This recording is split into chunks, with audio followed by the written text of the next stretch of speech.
आबकारी नीति घोटाला मामले में दिल्ली के पूर्व उप मुख्यमंत्री और आम आदमी पार्टी के नेता और इस पूरे घोटाले के मुख्य अभियुक्त मनीष सिसोदिया को फिलहाल राउज एवेन्यू कोर्ट से तगड़ा झटका लगा है। कोर्ट ने उनकी जमानत अर्जी खारिज कर दी है। अब इस मामले में अगर हम पीछे देखें तो मनीष सिसोदिया की तरफ से लगातार ये कहा गया कि उनके खिलाफ अब उन्हें न्यायिक हिरासत में रखने का कोई औचित्य नहीं बनता। इस मामले के सभी अभियुक्तों को जमानत मिल चुकी है, लिहाजा वो भी जमानत के हकदार हैं, अदालत उन्हें भी जमानत दे।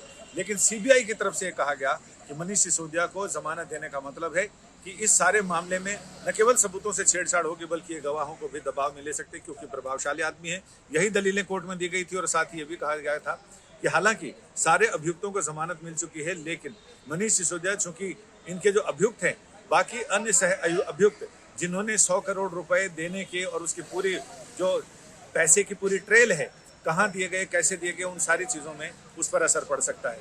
लिहाजा कोर्ट ने शायद सीबीआई की उन दलीलों को ध्यान में रखा है और इसी को ध्यान में रखते हुए सीबीआई मनीष सिसोदिया की दलीलें दरकिनार रख दी गई।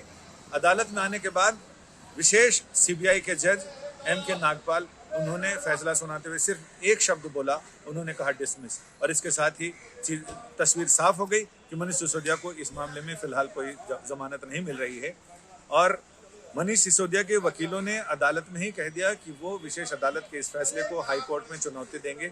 और हाई कोर्ट में चुनौती देने का मतलब है कि वहाँ जो सारी चीज़ें दलीलें यहाँ रखी गई हैं वो एक बार फिर हाई कोर्ट के सामने रखे जाएंगे और उसका हाई कोर्ट तय करेगा कि इस मामले में उनको जमानत दी जाए या नहीं।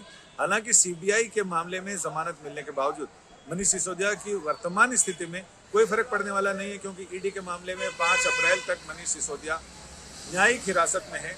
और अब इसमें यही होगा कि जब सीबीआई के मामले में जमानत मिल जाए तो फिर ईडी के मामले में जब भी जमानत मिलेगी तो उनको फिर सीबीआई के मामले में कुछ भागदौड़ करने की जरूरत नहीं, यानी एक हर्डल पार हो जाएगी। उसका अगली हर्डल रहेगी ईडी के मामले में जमानत, और वहां से हर्डल पार होते ही वो शायद बाहर आ जाएंगे। लेकिन शर्त यही है कि इसके अलावा कोई और मुकदमा उनकी गर्दन पे सवार ना हो, ताकि ऐसा ना हो कि इन दोनों में जमानत मिल जाए और किसी तीसरे मामले में उन्हें जेल में रहना पड़े। कैमरामैन अशोक भनोट के साथ संजय शर्मा।